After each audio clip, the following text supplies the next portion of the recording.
Hello friends, welcome to my channel. આજે હું તમારી સાથે રેડ વેલ્વેટ કેકનું પ્રીમિક્સની રેસિપી શેર કરીશ। હવે વેલેન્ટાઇન ડે આવે છે, એટલે બધા લોકો વેલેન્ટાઇન ડેના દિવસે બજારમાંથી પણ રેડ વેલ્વેટ કેક લઈ આવતા હોય છે, કપકેક્સ લઈ આવતા હોય છે, ઘરે પણ બનાવતા હોય છે।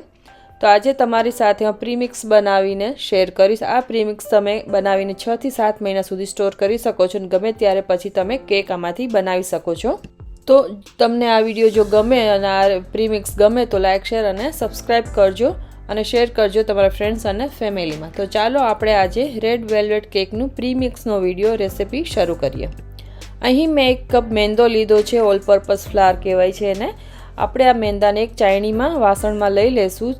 બધું આપણે આમાં જ એકવાર પહેલાં એડ કરી દેવાનું છે। મેંદો તમે સારી ક્વોલિટીનો લેજો જેથી તમારી કેક પણ સારી બનશે। હવે અહીં મેં કોર્નસ્ટાર્ચ લીધો છે।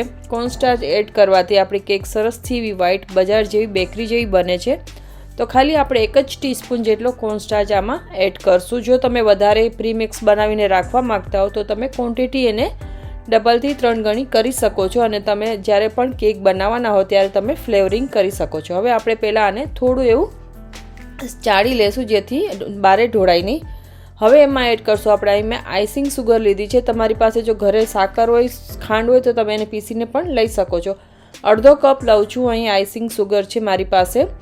સ્વીટનેસ તમે થોડી ઓછી કરી શકો છો, વધારે પણ કરી શકો છો, પણ આ પરફેક્ટ માપ છે આઈસિંગ સુગરનું। હવે આપણે એડ કરશું અહીં બેકિંગ પાવડર લીધો છે। બેકિંગ પાવડર પણ સારી કંપનીનો જ લેવાનો અને બહુ જૂનો ના હોવો જોઈએ। 1 ટીસ્પૂન જેટલો આપણે અહીં બેકિંગ પાવડર એડ કરશું। જો તમારી પાસે ડબલ એક્ટિવ બેકિંગ પાવડર જે આવે છે એમાં બેકિંગ સોડા પણ મિક્સ કરેલો હોય છે, એ હોય તો તમે 1/2 ટીસ્પૂન જેટલો લઈ શકો છો। હવે આપણે એડ કરશું half teaspoon baking soda. Baking soda હંમેશા અડધો જ હોય છે બેકિંગ પાવડર કરતાં, તો બેકિંગ સોડાને આપણે હાફ ટીસ્પૂન જ લેવાનો રહેશે। હવે એડ કરશું આપણે અહીં મિલ્ક પાવડર લીધો છે 1/4 કપ। મિલ્ક પાવડર એડ કરવાથી આપણી કેક ખૂબ જ સરસ ટેસ્ટી, સ્પોન્જી અને સ્વાદમાં પણ સારી બને છે। સિટ્રિક એસિડ લીધું છે 1/4 ટીસ્પૂન આપણે સિટ્રિક એસિડ એડ કરશું। સિટ્રિક એસિડ એડ કરવાથી લીંબુના ફૂલ કેકમાં સારું એવું રાઈસ આવે છે, ફૂલે છે, તો આપણે સિટ્રિક એસિડ પણ એડ કરશું। અહીં કોકો પાવડર લીધો છે મેં, ડાર્ક કોકો પાવડર છે। રેડ વેલ્વેટ કેક છે એટલે એમાં કોકો પાવડર આપણે એડ કરતા હોઈએ છીએ, તો 1 ટીસ્પૂન જેટલો આપણે કોકો પાવડર એડ કરશું। સારી એવી કંપનીનો ડાર્ક કોકો પાવડર લેવો જેથી તમારી કેક સારી એવી બનશે અને સ્વાદ પણ આપણો સારો આવે છે કેકમાં। તો આ બધું તમારે પહેલાં ચાયણીમાં લઈ લેવાનું। પછી આપણે હવે એમાં એડ કરશું રેડ ફૂડ કલર છે મારી પાસે અહીં 2 ડ્રાય પાવડર ફોર્મમાં છે અને 1 જેલ ફોર્મમાં છે।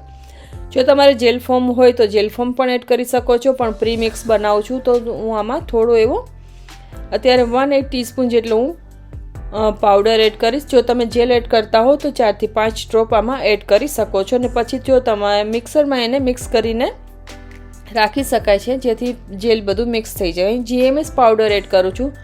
બેકરીમાં, આઈસ્ક્રીમમાં, બેકિંગમાં બધામાં જીએમએસ પાવડર, સીએમસી પાવડર બધા યુઝ કરતા હોય છે। બેકરીમાં, કેકમાં તો હોતો હોય છે। જીએમએસ પાવડર એડ કરવાથી કેક આપણી સારી એવી બને છે, બજાર જેવી સ્વાદમાં અને ફૂલીને સોફ્ટ થાય છે, એકદમ સરસ સ્પોન્જી નરમ થશે। જો જીએમએસ પાવડર ન હોય તો તમે સ્કીપ કરી શકો છો। તમારી પાસે કેક જેલ હોય તો તમે કેક જેલ પણ એડ કરી શકો છો। હવે આ બધા ઇન્ગ્રીડિયન્ટ્સને આપણે ચાળી લેવાના છે જેથી આપણા બધા બેકિંગ પાવડર છે, baking soda, milk powder, chocolate powder ને બધા સરખી રીતે મિક્સ થઈ જાય અને કોઈ આમાં ચાળવાથી લમ્સ ન રહે, કોઈ કચરો હોય તો નીકળી જાય, ગુટલી ન પડે આપણા પ્રીમિક્સમાં અને સરસથી એમાં એરિએશન આવે છે કેકમાં ચાળવાથી। કોઈ પણ તમે વસ્તુ બેકિંગની હોય કે આઈસ્ક્રીમ હોય, કાંઈ પણ હોય, જો તમે ચાળીને એડ કરશો તો તમારા બેકિંગમાં પ્રોડક્ટ્સમાં કેક હોય, કપકેક હોય, પાઉં હોય, બ્રેડ હોય, કોઈ પણ વસ્તુ હોય, ચાળવાથી એમાં સારું એવું એરિએશન થાય છે, ફૂલે છે અને સરસ સ્પોન્જી બને છે, તો ચાળવું હંમેશા જરૂરી છે। હવે આ બધાને આપણે સારી રીતે મિક્સ કરી લઈશું એકવાર સરખું એવું, જેથી આપણે જ્યારે પણ આને પ્રીમિક્સને આપણે યુઝ કરીએ તો સરખા એવા ઇન્ગ્રીડિયન્ટ્સ બધા આમાં મિક્સ થયેલા હોય। હવે આમાં એક સિક્રેટ ઇન્ગ્રીડિયન્ટ્સ હું એડ કરીશ જે છે 1 ટીસ્પૂન જેટલું મેં સૂજી લીધો છે, રવો લીધો છે। ઘણા લોકો આપણે સૂજીમાંથીને પણ કેક બનાવતા હોઈએ છીએ, રવાની કેક પણ બનાવતા હોઈએ છીએ। ખાલી 1 ટીસ્પૂન જ એડ કર્યો છે। રવાથી પણ આપણી કેક સારી એવી રાઈસ થાય છે, ફૂલે છે, સોફ્ટ થશે, સ્પંજી થશે। અને ક્યારેક પણ આપણું લિક્વિડી થઈ ગયું હોય કેકનું બેટર તો એ પણ મેનેજ કરી દેશે, કારણ કે રવો તો પાણીનો ભાગ જે એક્સ્ટ્રા હોય શોષી લે છે. તો આ બધું આપણે સારી રીતે સરખું મિક્સ કરી લેવાનું અને સાફ જારમાં આપણે કન્ટેનરમાં એને સ્ટોર કરીને રાખી શકીએ છીએ. તમે આને ફ્રીજમાં પણ રાખી શકો છો અને રૂમ ટેમ્પરેચર ઉપર પણ બહાર ક્લોઝેટમાં કબાટમાં કિચનના રાખી શકાય છે. ખરાબ નહીં થાય. 6 થી 8 મહિના 7 મહિના સુધી તમે આ પ્રી મિક્સને આરામથી યુઝ કરી શકો છો. જો તમે ખાલી તમારે વેનીલા ન બનાવવું હોય કે કોઈ પણ ફ્લેવર ન દેવું હોય તો તમારે આમાં રેડ કલર નહીં નાખવાનો અને ચોકલેટ પાવડર નહીં નાખવાનો. તો જ્યારે પણ તમે કેક બનાવવાના હો કે કપ કેક બનાવવાના હો ત્યારે તમે તમારા ચોઈસનું ફ્લેવરિંગ આમાં કરી શકો છો.